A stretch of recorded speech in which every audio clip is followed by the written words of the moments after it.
ஸ்ரீ குருப்யோ நமஹ. ஸ்ரீமத் பகவத்கீதையில் ஜாயத்தே வர்ணசங்கரஹா அப்படிங்கிற இடத்துல வர்ணசங்கரம் ஏற்படும் அப்படின்னு அர்ஜுனர் சொன்னார். வர்ண தர்மம்னா என்ன அப்படிங்கிறத பார்த்தோம். அந்த வர்ண தர்மத்தினுடைய குறிக்கோள், வர்ண தர்மம் ஏன் ஏற்பட்டது அப்படிங்கிறத நாம் பார்த்தோம். மனசு சுத்தமாக இருக்கணும், மனசு ஒழுக்கமாக இருக்கணும் அப்படிங்கிறதுக்காகத்தான் வர்ண தர்மங்கள் ஏற்பட்டது அப்படிங்கிறத பார்த்தோம்.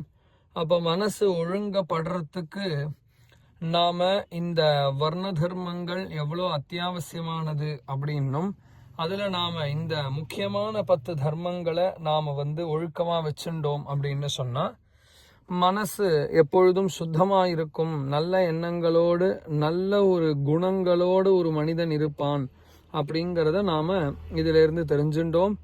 இப்போது இதில் முக்கியமாக நாம் பார்க்க வேண்டியது என்ன அப்படின்னு கேட்டால், நாம் இந்த கடைசி ஸ்லோகத்தில் ஆகமோப பிரஜாதேசகாங்கிற ஸ்லோகத்தில் படிப்பு, ஆகாரம், பழகக்கூடியவர்கள், இருக்கும் இடம், செய்யும்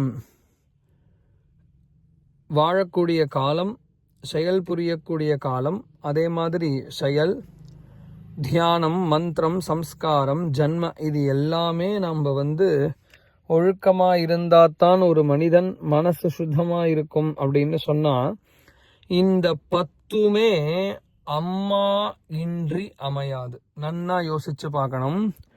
அம்மா அப்படிங்கிறது சாதாரணமாக ஏதோ அம்மாங்கிற உறவு ஏதோ சாதாரணமாக நம்மளை பெத்தவள் அப்படிங்கிறது மட்டும் கிடையாது. ஜன்மா, நம்ம பிறப்பினுடைய ஒழுக்கமே அம்மா கையில் தான் இருக்குது. நம்ம படிப்பு, அவள் தான் சின்ன வயசில் நமக்கு நல்ல விஷயங்களை உபதேசம் பண்ணுறார் தாயார். அம்மா காட்டின வழிதான் நமக்கு வாழ்க்கை அமையக்கூடிய வழி.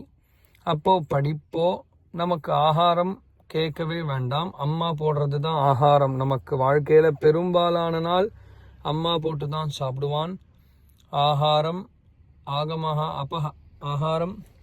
அம்மா எந்த மாதிரி குடும்பத்தில் நடத்தை கொண்டவளாக இருக்காளோ அதுபோல தான் குடும்பத்தில் எல்லோருக்கும் நடத்தை இருக்கும். அம்மாவினால தான் குழந்தைக்கு நல்ல ஒரு சுற்றுச்சூழல் அமையிறது.